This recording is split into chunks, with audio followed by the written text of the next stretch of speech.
Welcome to Politics for Happy People, where we have fun conversations about serious issues. I'm Joseph Backholm, your host, and typically Ashley Vaughn would be here. She is not here today, but in this conversation, we have a special episode with a different guest. Prisha Mosley joins us for a conversation about her life and experience as a detransitioner. Prisha, thank you for joining us today. Hi, thank you for having me. Well, I want to set the stage a little bit for why you're here in North Carolina today. You don't live here. Remind us where you live. I have moved to Michigan now. You're in Michigan now. Used to be in North Carolina. Am I right about that? Yeah, and there's legislation happening right now about what's the appropriate use of facilities in North Carolina, and in our audience. And so much of the country is now kind of familiar with this debate about who can go into what locker rooms, essentially. But we also know that underlying that is really this question about gender and what is it? And how do we know what a boy and a girl is? And can those things change? And you have a very personal kind of experience and journey that I think helps us understand the politics a little bit better, because for most of the country, this is a political issue. And for some of us, it's personal in the sense that we know somebody who's experienced gender dysphoria, or but most of us have not personally dealt with that issue, and you have. And I want you to just kind of tell us your story today and help educate the uninitiated who haven't been in this process. So thank you for being here, and thank you for joining me today. Yeah, like I said, thank you for having me. I appreciate any opportunity to talk about what happened to me, so that hopefully others can go into these decisions with more wisdom and experience than I had. And that's exactly what we're looking for. So let's start at the beginning for you. At what point in your life did you start to think, well, maybe I'm not really a girl? So I was about 15 or 16 years old, and it started on tumblr.com for me. That website is not so popular anymore. I would say its successor is probably TikTok. Okay. But on Tumblr, So a social media platform. yes, a social media platform with an algorithm targeted to keep you online, keep you scrolling, keep you addicted. And that's all of them, right? I mean, that describes basically every social media platform. But for you specifically, it was Tumblr. Certainly. So I was on Tumblr. I was actually in eating disorder communities, which exist nowadays on TikTok and on Twitter and other social media. And I was talking with other women and girls about how I felt I was fat. Quickly, eating disorder communities. So these are other people who have an experience of what? What do you have in common? Most commonly, it's anorexia, but there's groups of people who have bulimia and groups of people who have binge eating disorder. But people with anorexia will post starving pictures of themselves to motivate other girls to reach their ultimate goal weight. And I mean, within all of these communities that children and adults alike enter, there are all these secret codes that you try to use to stay ahead of the algorithm or whatever, like UGW, ultimate goal weight, stuff like that. Okay, that's news to me for sure, that there is such a thing as an ultimate goal weight. So this is basically anorexics encouraging each other in their anorexia. Yeah. So this is not the topic, but it's probably related, and I'm now a little bit curious. What would be an example of an ultimate goal weight? I mean, mine was like 85 pounds, and I'm 5'6". When I was really and you thought that was what do you think, as you reflect back now, why did you think 85 pounds was desirable? I think I think my doctors also thought when I had anorexia, but not what they thought when I presented with the idea that I was trans. I now think, and they thought, that I was delusional, and I had crazy ideas about my body and what my body could do and how I could live and not eat. They accurately said I was not well. So a lot of people have made the connection between anorexia and a trans identity, but you were in fact anorexic before you identified as trans. Yeah. So Okay. while I was on Tumblr, these adults infiltrated the eating disorder community and convinced a large cohort of the girls, including myself, that our problem was not that our bodies were fat. We were in entirely the wrong bodies. And that, I kept reaching lower and lower weights and not being magically cured by being thin. You weren't suddenly happier. Yeah, exactly. So then I figured there was a different issue, and I fell for this other lie that I was actually a boy. And like I was alluding to before, I eventually brought this to my doctors, but it was treated in a totally different way than my other delusion. Instead of saying, no, you have known, you're a person who's known to have delusions about your body. You have difficulties with reality. Let's look at this objectively and talk about what mammals are and if mammals can, and none of that. It was, right away, sir, Did you talk to the same medical professionals about both issues? Yes. So the same people would say something very different about anorexia than they did about a trans identity. Yeah, I was seeing a therapist for my anorexia prior to my identity as trans, and she's the one who wrote the letter of recommendation for my double mastectomy. How do you see that now? Because that, as you tell me that is like, it's so unbelievable, but that a health professional would say, "Hey, being 85 pounds is not going to be. You're not really fat." They had the clarity of mind to tell you that, and then the exact same person comes in and says, "Oh, maybe I'm just the wrong gender rather than the wrong weight," and they're like, "Exactly right." How do you understand that now? It's difficult for me to understand their motivations or reasonings. Sometimes I think it's because of the money. Sometimes I wonder if it's just because it was a fad. This happened to me 10 years ago in North Carolina when all of this was really getting started. There was that big bathroom bill years ago that a lot of people fear-mongered about. And I think a lot of people wanted to prop up their own egos, perhaps, by acting like a safe place and doing easy work through affirmation instead of difficult work through dealing with delusions. How do you mentioned the people, the adults who came onto Tumblr and infiltrated an anorexia community and said, actually, your problem is you're the wrong gender. What was motivating them, do you think? I mean, and these are all like online personalities, presumably, and maybe you have no idea who they were in reality. Is that true, that you don't know who they are? I don't know. They're just Yeah. screen names. Okay. Do you have an opinion? Do you was this really a well-intended but misguided effort to help? Do you think it was nefarious? How do you understand the evangelists for transgenderism?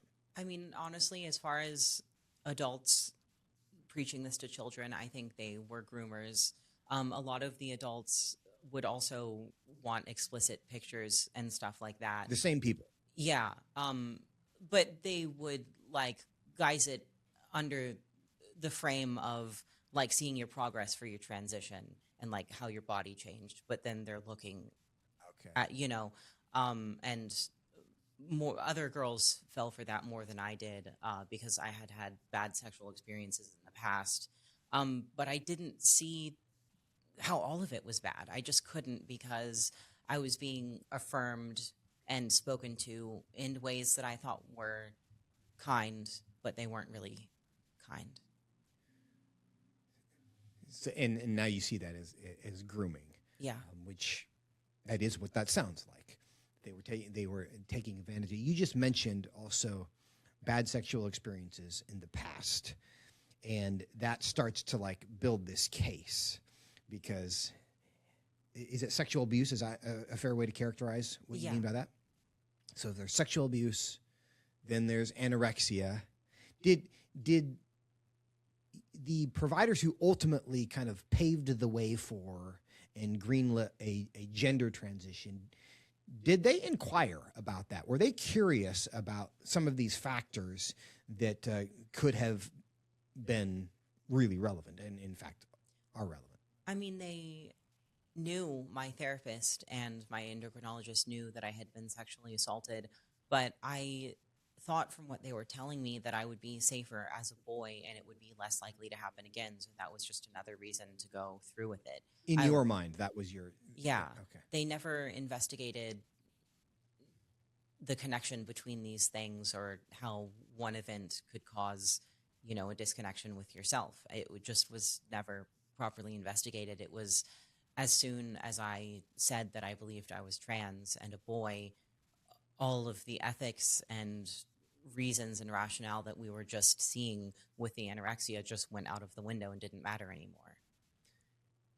You've mentioned that this was 10 years ago and the world was very different. It was a fad, something of a social contagion.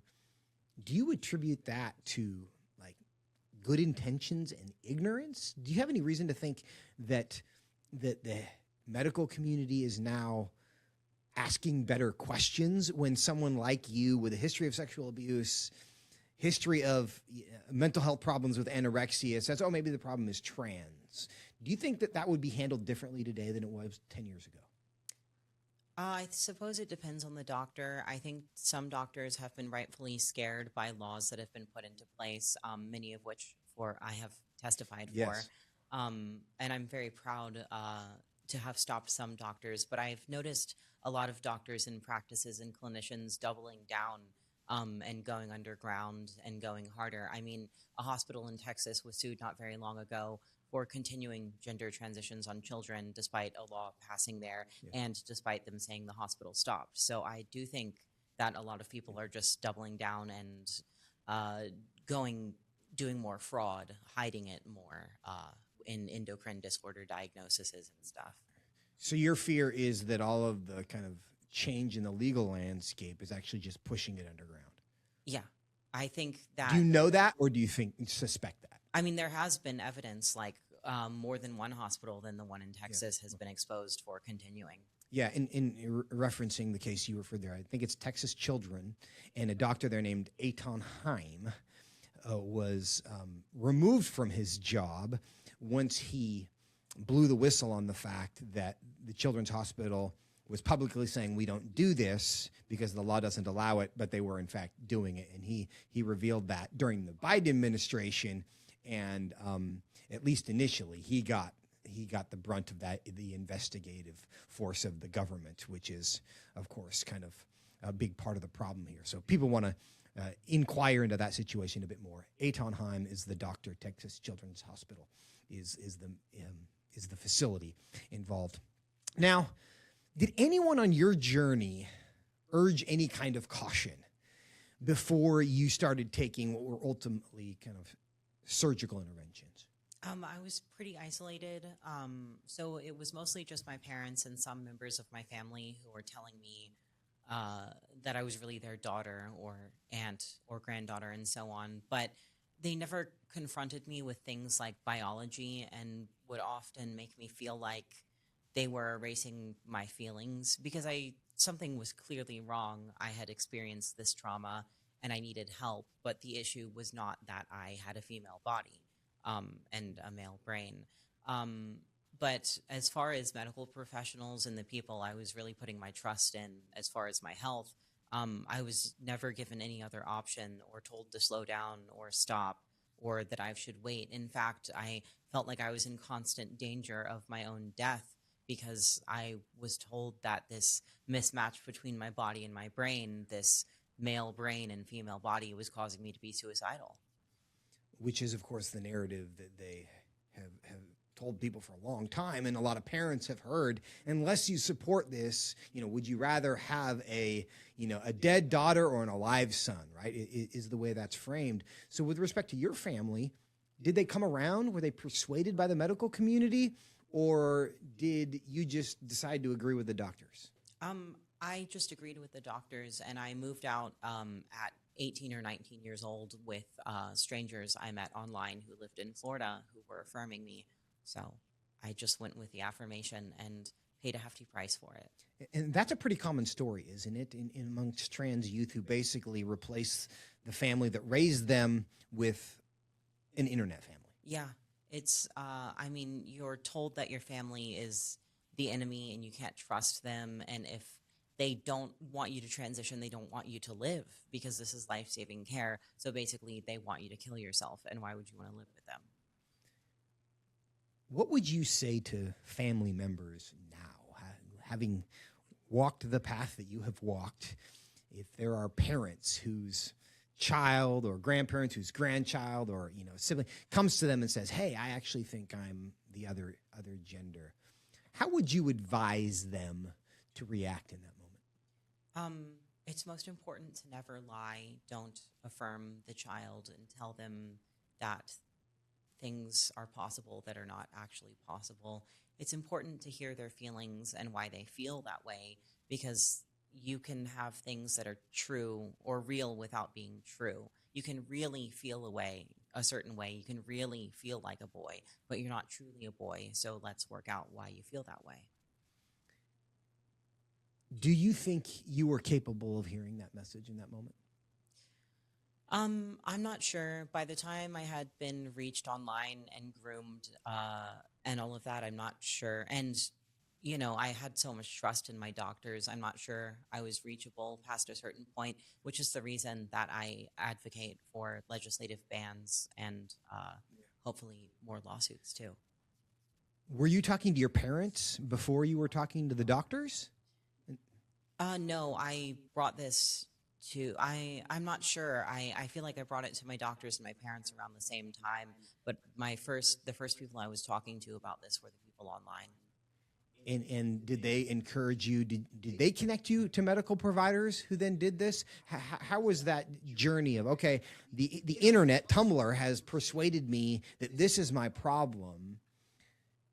Did you then go find a medical provider who would agree with you, or did you just find a medical provider and it turns out they agreed with you? What was that experience like, being introduced to the medical world? So I was seeing a nutritionist already for my anorexia, and during an appointment in which I had started my period again, which had gone away from not eating, and I was very upset about it. And this is where the message, the news boiled over, because I was very upset about that. And I said I wanted to be a boy, and I thought I was trans. And that's where the pediatric endocrinologist started meeting with me. That sort of got the whole ball rolling. And she eventually referred me to the woman who would sign my letter of recommendation so that I could start testosterone, and then go back to her and bring that letter back to her and refer me to the surgeon as well. And your parents knew about this or not? My parents didn't know at first when I was talking to the pediatric endocrinologist about it, but eventually I did tell them, because they brought me to get the letter of recommendation where they were blackmailed and asked if they would rather have a dead daughter or a living son. So that was kind of their first interaction with all of this, is you need to agree with this or your daughter's going to kill herself? Yeah. Well, this is connected to another issue that we're discussing here in North Carolina, which has to do with minor consent for cases just like this. Mental health, emotional disturbance, other cases involving substance abuse, things like that. What is your position, based on your experience, on the idea that minors, 13, 14, 15, 16-year-olds, should be able to consent to medical either interventions or treatments without mom and dad knowing about it? I mean, minors can't consent to anything. And if you actually have a life-threatening condition, your parent's going to know. So if you're getting a medical treatment for a life-saving condition, it makes sense that your parents should be aware of that. And if it's not actually a life-saving condition and you're being medically defrauded like me, then of course they want to hide it from parents. There are medical professionals who say children should be able to consent to this because actually mom and dad would be dangerous in these situations, because they might respond. If they knew who you really were, is often how that's framed, Yeah. then they would, maybe harm you or kick you out of the house or whatever it is. What's your response to the idea that mom and dad kind of need to be kept in the dark because maybe they're a danger? Well, I mean, your parents are your first and your biggest protectors. And I think, there's no woman who can carry a child in her stomach and give birth to them and change their diaper and all of those things and not know what sex they are. It's impossible. And to think that you can deceive your parents in that way through a transition, or that a doctor can, is almost an impossible thing to do. So I think it's easier for groomers to just cut them out of the picture entirely than convince them. It's the second time you've brought up the idea of groomers, and the first is online, and now it seems to be in reference to kind of the medical community. A lot of observers of this, people who maybe not have experienced personally this kind of trauma, get uncomfortable with the word groomer because it seems to implicate intentions, right? It's one thing to have a difference of opinion. It's another thing to have a bad intent. I don't know if there's a way to break it down into a percentage, but you've dealt with, the trans community is just individuals, young, kids or adults. You've dealt with certainly the online community. You've dealt with the medical professionals. Are you comfortable with the word groomer because you think it's bad intent, or is that just kind of easier? I do think there's a lot of bad intent, but mostly it's because it comes to messing with both the body and the mind of someone who can't even consent to sex as an adult yet. I mean, attempting to change someone's sex is effectively forever having an impact on their future sex life as an adult. And when you're in the trans community and you're transitioning, because of what you're doing to your body, you're also talking about very adult topics with your mind. And I just don't think there's any appropriate way for a minor to conduct in that at all. When it comes to social transition, another part of this conversation is, well, these interventions are all reversible. Parents are often told this. Oh, this is going to help them, make them happy now. We'll give them some puberty suppressors, but if we take them off of them, it's going to be fine. What's your response to the idea that everything that they want to do to treat a mental health challenge in the teenage years can be undone ultimately? Well, I mean, I wish they would tell me how. I did a lot of these treatments. I was on testosterone and I had a double mastectomy, and I can't figure out how to reverse it. My voice hasn't gone back to normal. My hormone panel hasn't gone back to normal. I have low estrogen and progesterone and high androgens, and I've had insulin problems, and I have to be on medication for these things for the rest of my life. And I can't get my breasts reattached and have them function. So if it's reversible, just say how. Just tell us how, because detransitioners would like to know. Do you think they really believe it's reversible, or do they just say that to get you on the regimen? I don't know. That's hard to say, because it's like there's so much ideology involved in the trans community, in transition and the medicalization and all of it.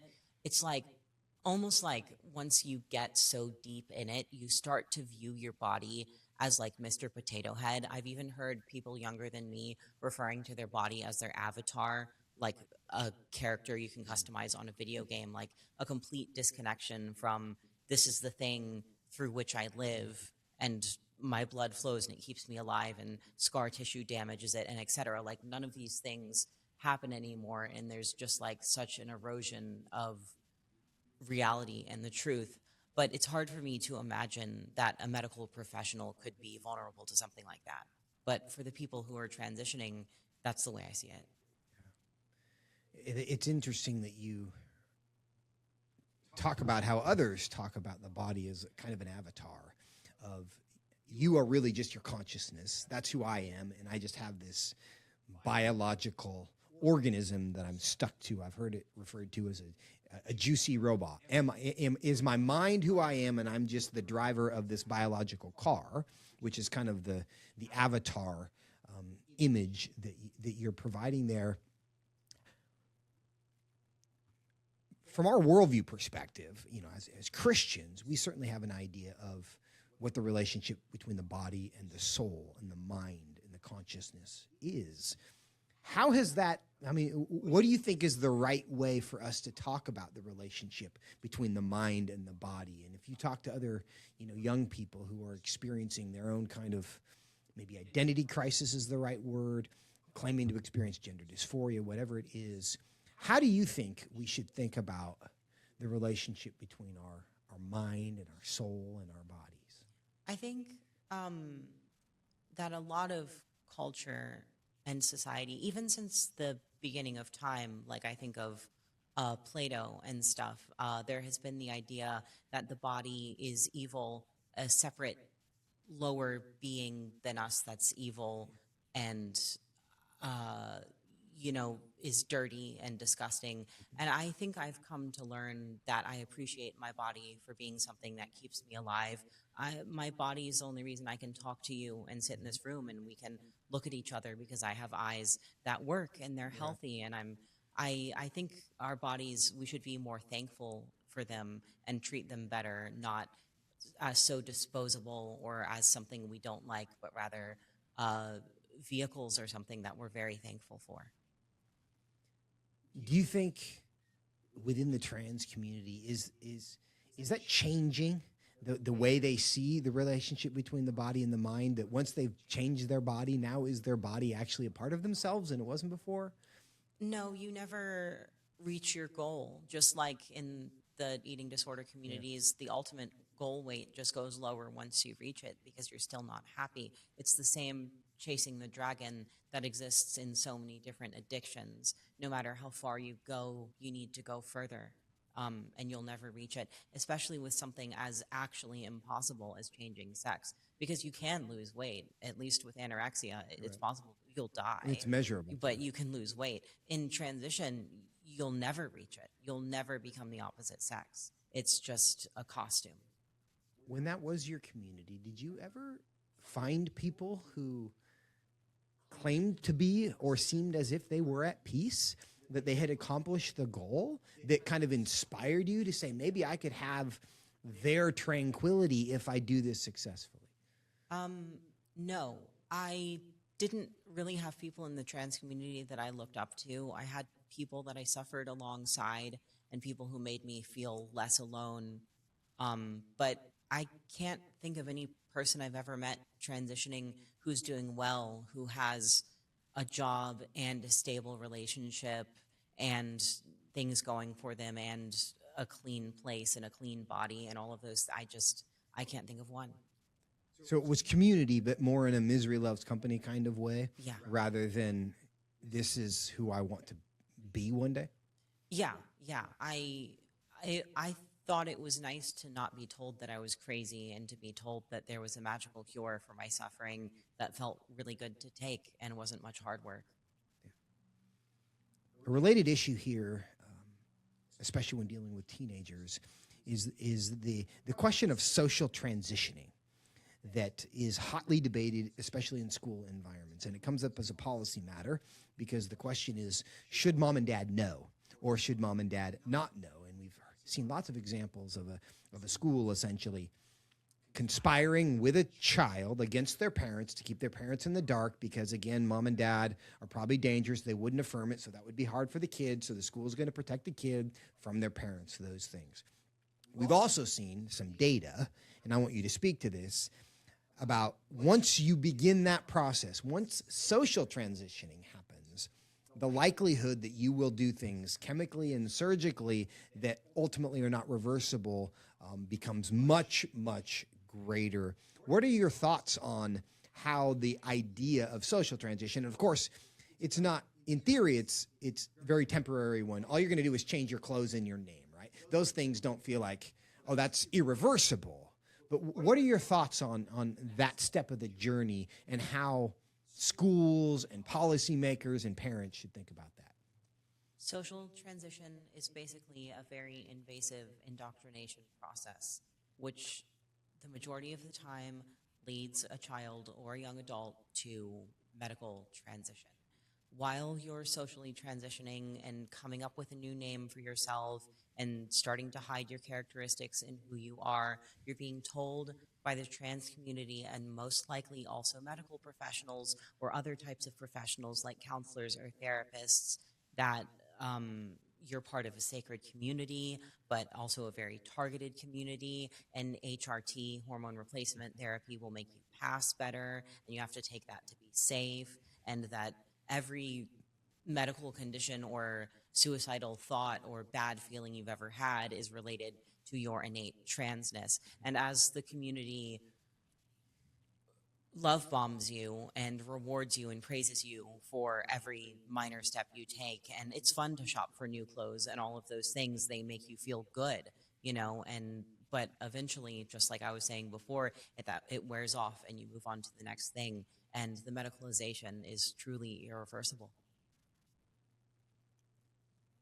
But for you, you went the social transition, then the medical transition, and then eventually you got to a point where you're like, maybe that wasn't the real problem. Maybe this was not really the solution.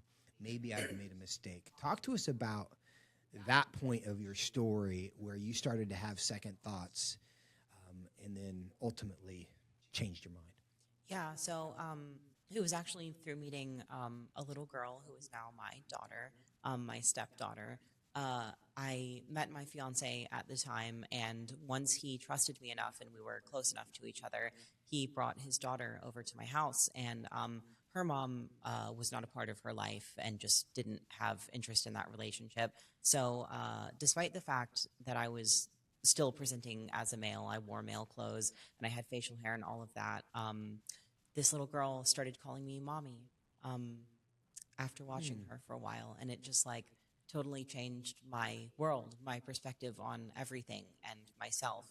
And I came to realize that, you know, I mean, everything came tumbling down because I hadn't been able to deceive this little girl with my man costume. I thought that I was wearing this costume that fooled everyone and was keeping me safe and away from suicide. And that delusion was shattered by a child. And it just made me realize that trans is anti everything. It's anti biology because, mammals can't change sex and I'm a mammal. And it's even anti evolution because children evolved to be able to tell who's female and who's male. And it's anti woman because erasing a woman and cutting off her breasts because she doesn't like herself is misogyny, and so on and so forth. It all just came tumbling down. So it was the inability of a child to lie. And essentially, because she was so young that she'd presumably not been brainwashed about such things, and so she didn't understand the social pressure. So it's kind of a emperor's new clothes scenario here, right? Yeah. How old was she when this happened? 2.5. So a 2.5-year-old is who changed your mind. Yeah, she was brilliant. But she doesn't know but she's not brilliant, right? She just knew the truth. She just knew the truth, and she didn't know that she wasn't supposed to speak the truth. Yeah, exactly. Why do you think that changed you and it impacted you in the way it did? Because she hadn't been told to say it by someone else, and she wasn't gaining anything from it by my belief one way or the other. It was just the truth, and she told it because it was the truth. Had you never heard the truth to that point? Why did it hit you different? Because presumably there were moments up until that day where you had questions. Because we all kind of, we question ourselves. Is this right? Am I really doing the right thing? I'm going to assume you had some of those moments. Maybe when conversations with your parents. Yeah, I mean, I don't know. I thought my parents had ulterior motives. Like, I thought. And you knew she didn't. Yeah. Like, nobody could accuse the 2.5-year-old of being a bigot. Yeah, exactly. And so it just had to be true. Yeah. That's a really amazing story. How do you see that now? What's your, how do you interpret that moment? Yeah, I mean, it's like a miracle to me. I actually moved to Michigan by applying to random jobs all over the country. And I got a random one and moved there. So I didn't have any family or anyone up there. And everything just fell into place with meeting her father and then getting to meet her and hearing the truth. I mean, it's just astronomical that it worked out that way, isn't it? It really is, perhaps even sovereign. But you have since become a mother of your own, in your own right. Tell us that story. Yeah, so I was definitely infertile after coming off the testosterone and being on it. because eventually I got together with this little girl's father, and we're engaged now, and everything is going great with that. But I just wasn't getting pregnant, and not that I was trying, but I wasn't. And I just didn't think that was a part of my life that could exist. I figured it had been ruined by the testosterone. Um, I was finding out more and more about the fertility issues it could cause. I had barely gotten my period back, after not having it for years due to the eating disorder and then still being put on testosterone.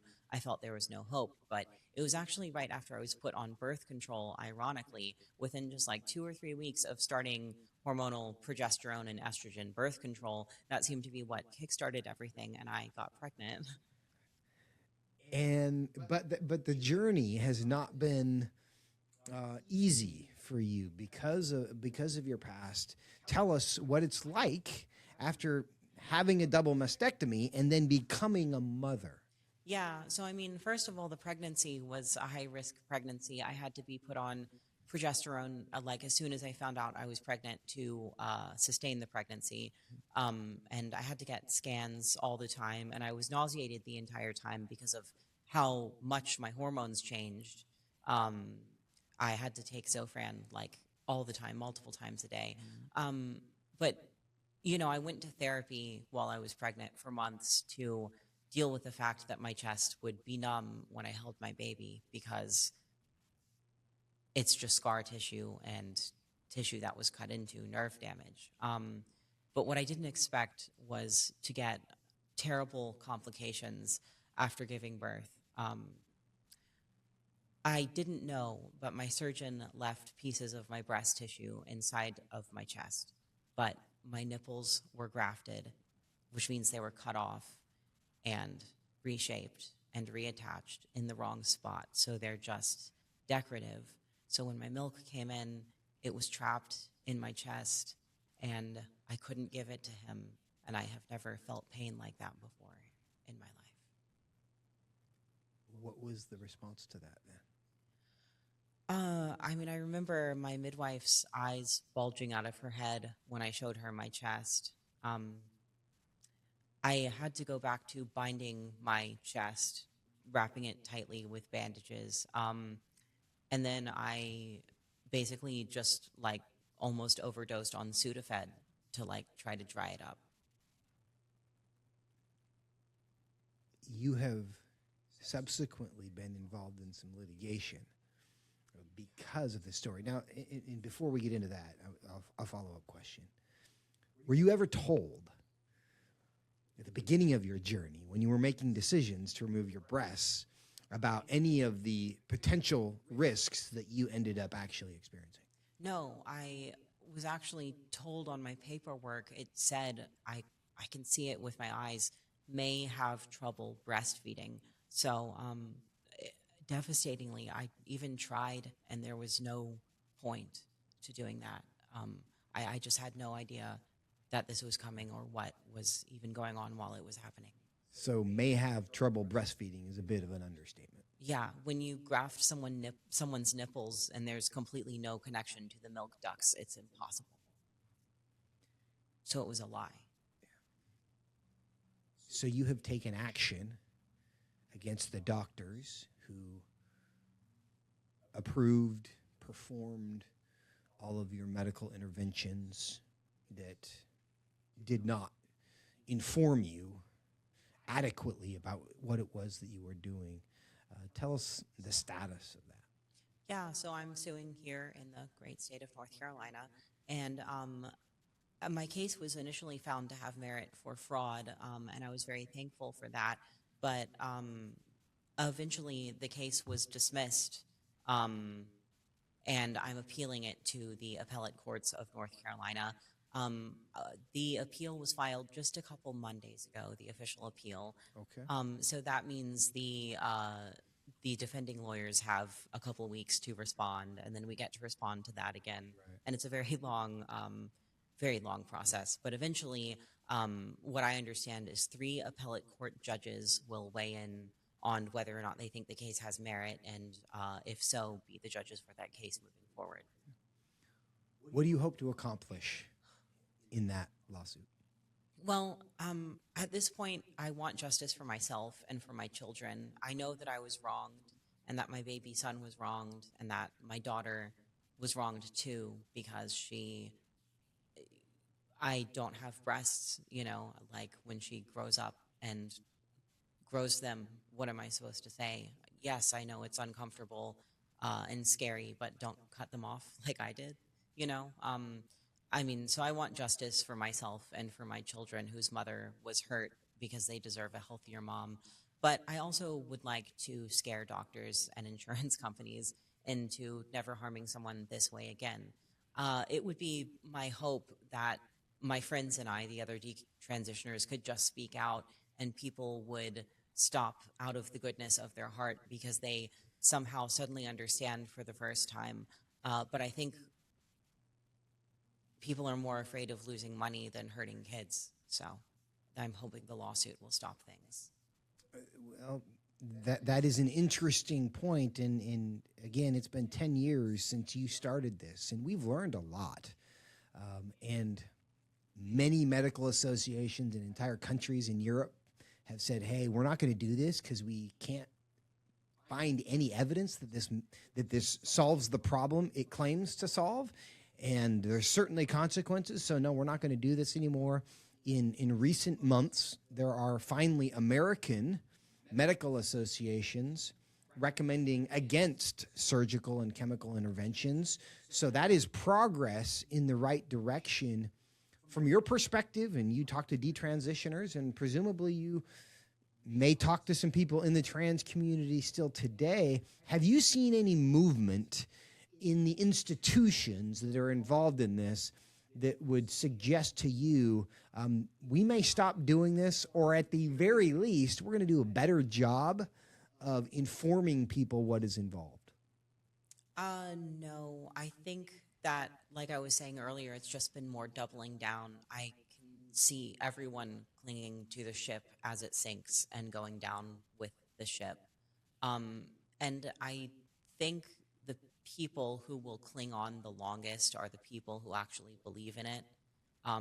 Because there are some true believers, as my friends and I call them, people who really believe that you can magically cure all mental illnesses by making someone appear as the opposite sex, or that humans can change sex, some fantastical belief. And I think the people who uphold those things will have the hardest time accepting that they hurt the people they purported to be helping. I think some of them will never accept it, and they'll always call people like me liars and grifters because it's too painful to accept. That last part, I think, has a lot to do with it. It's too painful to accept. I think there's something about human psychology where we don't deny something that is true always because we know it's not true, but because we're afraid that it might be true. And do you think the people who are most invested, and you describe them as true believers, but when we're talking about healthcare providers and medical professionals, if it turns out that they're wrong, that it was never helpful and it was never good, they basically just performed experiments on children. The psychological weight of that, and then you're dealing sometimes with parents who even did it to their own children. And you're a mother yourself now, and I have children, and the idea that I consented to or even encouraged something that was really damaging to my child would be psychologically overwhelming. So do you think that's relevant to the true believer community, that they are unwilling to consider the possibility that they're wrong because the weight of that is just too much? Yes, a lot of people, a lot of the type of people you're describing are the types of people who can't tolerate their own distress, and much less the distress of their child. So when their child comes to them in distress and says that they're trans, they often run to do the quickest and easiest thing, which is affirm. And that's not evil or hateful. That's, oh my God, my child is crying and I want it to stop. Because ultimately something needs to be healed in the parent, so that they can handle being around their upset child, because childhood is upsetting. Bad things It happen, is. and you have to be able to tolerate your child going through a hard time without just instantly giving in to the demand. But for the people who can't handle their child's distress in the first place when they say, Mommy, Daddy, I want to transition, how are they going to handle their child's distress when they say, Mom, Dad, I can't have kids and my liver is broken, you know? Prisha, we're about at the end of this conversation, but this show is called Politics for Happy People, right? And your story is not one filled entirely with joy. You've been through a lot and a lot of hard things. But as you now, and your story is not done, your journey is not complete, and I know that, and I don't want anybody to pretend that it is. But what would you say at this point, as you now reflect back on a significant period of time and a really unique and hard story, but where do you find the hope and joy in all of this? Definitely my children. I mean, being a mother to both of them is the best thing that has ever happened to me. And it's made me focus less on myself and have better goals like being healthy, because I don't just want to be, Prisha for Prisha's sake. I want to be their mother, and I want them to have a healthy and strong and happy mother. And I get so much from them. Well, I'm so thankful for your time today and your courage, and what you do is hard. Because you have a unique story, and it requires a lot of humility just to talk about it publicly. But I know that you know, but I want to remind you that you encourage a lot of other people, and it is an important story for people to know about, and we are just grateful that you've been here today to tell it to us. So thank you so much. Friends, thank you for joining us here on Politics for Happy People. We hope you've enjoyed this conversation. If you have, share it with a friend, because they will probably learn something as well about the difficult, broken world that we live in and the ways that we can make it better. We thank you for joining us. Reminder, the new episodes drop every Tuesday and Friday. We'll see you next time on Politics for Happy People.